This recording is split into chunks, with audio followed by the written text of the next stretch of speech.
Shalom!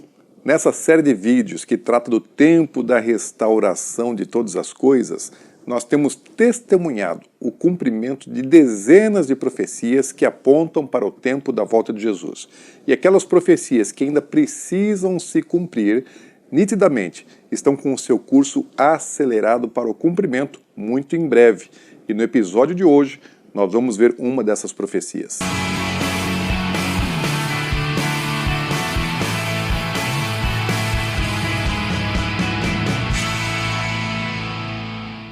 O tema de hoje só seria postado depois do 30º episódio dessa série, mas com o evento da pandemia e os lá acontecimentos, desdobramentos que vêm junto com ela, eu senti a necessidade de nós anteciparmos esse assunto por causa do tempo profético importantíssimo que nós estamos vivendo.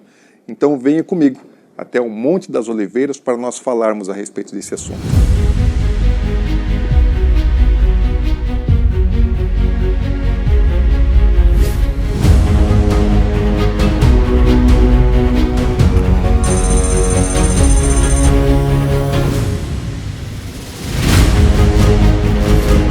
Nós estamos aqui em Jerusalém, no Monte das Oliveiras.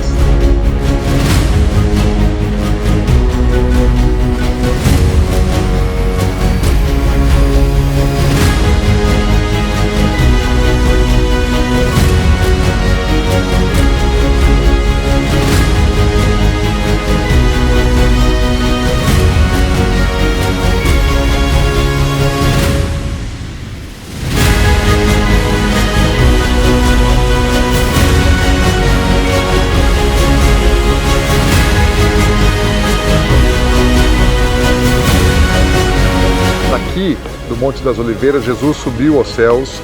Aqui no Monte das Oliveiras, Jesus irá retornar. Aqui no Monte das Oliveiras, na base do Monte das Oliveiras, Jesus ele transpirou sangue por causa dos nossos pecados, a angústia do sofrimento, da dor que ele sofreria por nossa causa. E no Monte das Oliveiras ele pregou também o sermão profético. Então aqui é um lugar extremamente profético. E nós temos aqui Jerusalém atrás e lá embaixo nós temos a Porta Dourada, por onde Jesus também há de passar quando pisar aqui no Monte das Oliveiras. Mas eu queria te lembrar que antes de que Jesus volte, algo muito importante vai acontecer e nós precisamos estar atentos, preparados para não sermos enganados. E Paulo nos adverte a respeito disso quando ele está falando a respeito da volta de Jesus aos irmãos em Tessalônica. Na segunda carta de Paulo aos Tessalonicenses, no capítulo 2, no versículo 3, ele diz assim: "Ninguém de modo nenhum vos engane, porque isso não acontecerá sem que primeiro venha apostasia e seja revelado o homem da iniquidade, o filho da perdição, o qual se opõe e se levanta contra tudo que se chama Deus e é objeto de culto, a ponto de assentar-se no santuário de Deus, ostentando-se como se fosse o próprio Deus." Vai haver um falso Cristo. O verdadeiro Cristo, Jesus, o Messias, ele vai pisar nesse lugar. Aqui onde nós estamos vendo lá uma cúpula dourada, ali é o lugar da esplanada do templo. E ali será reconstruído o templo, ou será construído o terceiro templo. E a Bíblia diz que antes de Jesus ele vir e reinar em Jerusalém sobre todo o mundo, o falso Cristo vai estar aqui. E ele próprio vai se assentar no trono como se fosse Deus. Ou seja, o anticristo, na verdade, ele é o falso Cristo. Ele virá como um Messias.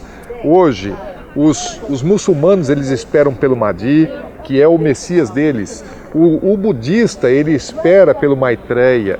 O hindu ele espera por Vishnu. O judeu espera por Mashiach. E os cristãos esperam pela volta de Jesus. Então todas as grandes religiões estão esperando pelo Salvador que vai trazer paz ao mundo, que vai trazer uma época de bênção, de prosperidade para todo o planeta, como será o reino do milênio de Jesus Cristo aqui em Jerusalém. Mas o falso Cristo, ele virá como se fosse o verdadeiro Cristo.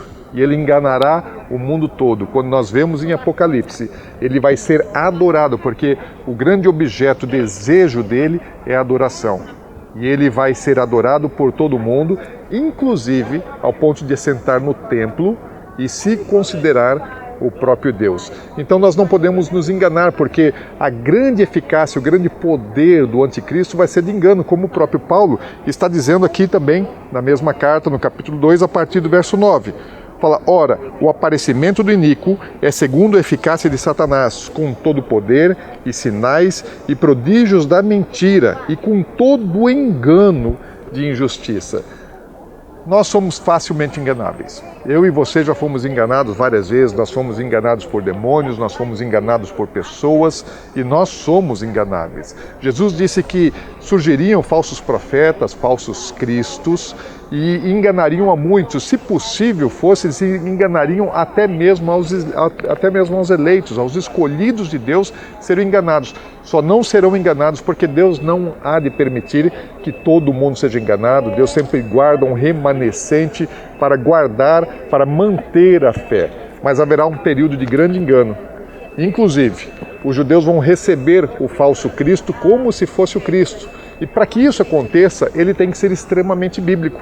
Ele vai ter que parecer com o Machia, ele vai ter que preencher os requisitos do Machia, porque eles rejeitaram Jesus, porque Jesus, ele, na primeira vinda, ele não cumpriu todas as profecias a respeito do Messias. Então, para que o judeu aceite o falso Cristo como se fosse verdadeiro, ele tem que ser muito bíblico. Para enganar o judeu, ele vai ter que parecer o Messias bíblico. E para enganar o judeu, não será difícil também ele enganar a igreja, porque a Bíblia diz que ele enganará o mundo todo. Então, nós não podemos ser enganados, a Bíblia nos adverte. Paulo está escrevendo para a igreja, cuidado com o engano, cuidado com o engano. Vai aparecer primeiramente o falso, para que depois venha o verdadeiro. E como você vai saber que não é o verdadeiro? Porque muitas pessoas que você confia, muitas pessoas que você acredita, grandes pregadores do Evangelho, talvez estejam dizendo quando aparecer o falso Cristo que é o verdadeiro, porque vai se parecer com o verdadeiro. E talvez todos nós vamos ficar confusos, porque ninguém no mundo teve tanta habilidade de enganar como esse homem vai ter. Lembre-se que Hitler enganou uma nação inteira, enganou a Alemanha. E a Alemanha é um país reformado, igrejas reformadas, protestantes. 85% dos pastores na Alemanha prestaram apoio ao nazismo, firmaram termo de apoio ao nazismo porque estavam debaixo de um engano. Maior será o engano do falso Cristo do que foi de Hitler.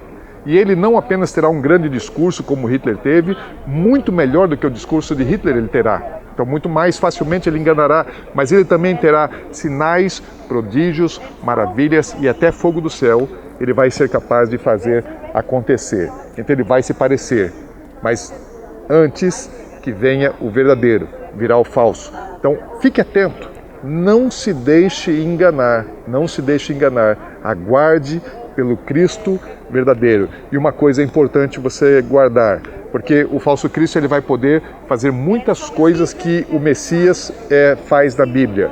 Mas uma coisa ele não pode fazer, ele não pode arrebatar a igreja. Então você, quando surgir um falso Cristo e todos estiverem dizendo que é Jesus que voltou, preste atenção, se ainda não houve arrebatamento, não é o verdadeiro. Porque primeiramente, ele vem para encontrar os santos nas nuvens. E Jesus, quando ele volta ao mundo, ele volta com todos os seus santos, com os exércitos celestiais. Quando nós chegamos em Apocalipse 19, nós temos também o mesmo relato da volta de Jesus em Zacarias capítulo 14. João viu do céu Jesus vindo com todos os seus exércitos. Zacarias viu da terra, Jesus vindo com todos os santos. Então, primeiramente, a igreja precisa se encontrar com Jesus, ele volta para vencer o inimigo, para derrotar o anticristo, para derrotar Satanás. E isso vai acontecer num tempo que haverá guerra, que haverá confusão, não será um tempo de bonança, não será um tempo de paz na terra. Então, não se engane, quando surgir alguém dizendo que é o Salvador da pátria, que todo mundo vai estar reconhecendo ele como o Messias, como o Salvador do planeta, trazendo paz mundial, prosperidade, segurança, não se engane, porque ainda não é Jesus. Se disserem, ei-lo aqui, ei-lo ali, não vá atrás, espere, porque Jesus virá dos céus. O anticristo, ele é um espírito é um sistema e uma pessoa. O espírito do anticristo já age desde o primeiro século. O sistema está programado nos últimos séculos e sendo implementado rapidamente nas últimas décadas. Na verdade, esse sistema está cozinhando a humanidade em banho-maria num sistema que envolve cultura, governos e economia, conforme a gente vê na palavra de Deus, no livro de Apocalipse, capítulo 18, versículo 3, que diz assim: pois todas as nações têm bebido do vinho do furor da sua prostituição. Com ela se prostituíram os reis da terra, também os mercadores da terra se enriqueceram à sua luxúria. Ou seja, esse sistema ele alcançou as nações, a sua cultura, suas tradições, os reis da terra, o sistema político de governo e os mercadores da terra, sistema econômico-financeiro.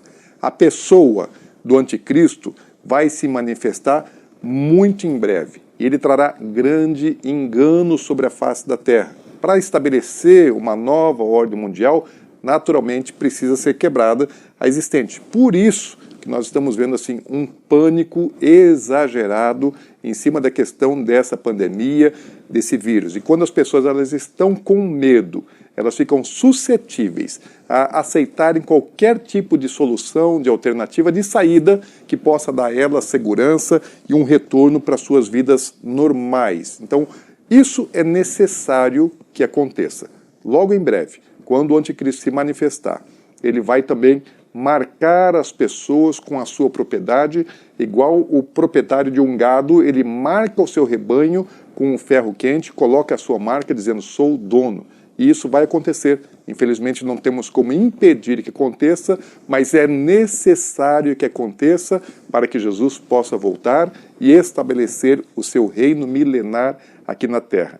Mas nós, que estamos debaixo da cobertura, da proteção do Senhor, aquele que habita no esconderijo do Altíssimo, não tem por que se atemorizar, não tem por que se assustar, não tem por que ter medo. Antes, pelo contrário, Jesus disse que quando víssemos essas coisas acontecendo, deveríamos nos regozijar, olhar para o alto, porque a nossa redenção está chegando. Esse é um tempo de se apartar de todo tipo de mal. Esse é um tempo de vigiar todo dia, porque nós não sabemos o dia e nem a hora. Para você saber mais a respeito desse tipo de assunto profético, fica ligado nesse canal, se inscreva, deixe aí o seu like e também ative o sininho para receber as notificações dos vídeos que nós vamos postando. E compartilhe com outras pessoas para que muitas pessoas possam entender o tempo profético que nós estamos vivendo. Então, nós vamos nos encontrar em breve com Jesus.